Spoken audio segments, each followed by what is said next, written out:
அஞ்சாதே மகளே, மதுரையை ஆளும் இந்த மீனாட்சி உன் குரலை கேட்டுவிட்டேன். உன் நெஞ்சில் தேங்கி நிற்கும் பாரத்தையும் நீ சிந்திய கண்ணீர் துளிகளையும் நான் அறிவேன். எவர் உனக்கு தீமை செய்தாரோ, எவர் உன் மனதை நோகடித்தாரோ அவர்களைப் பற்றி கவலை கொள்ளாதே. உனக்கு அநீதி இழைத்தவர் எவராயினும் அவர்களுக்கான வினையை நானே அறுதியிட்டு உனக்கான நீதியை நிலைநாட்டுவேன்.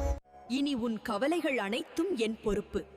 இந்த பிரபஞ்சத்தின் தாயாக நான் உனக்கு வாக்கு கொடுக்கிறேன். உன் நிழலாக நான் இருப்பேன். உன் துயரங்களை துடைக்கும் கரமாக நான் இருப்பேன். எந்த தீய சக்தியும் எந்த பொறாமை பார்வையும் உன்னை நெருங்க விடமாட்டேன்.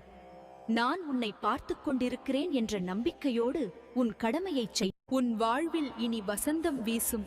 வேண்டியவை அனைத்தும் உன்னை வந்து சேரும். பயம் தவிர், நான் இருக்கிறேன். இது என் வாக்கு.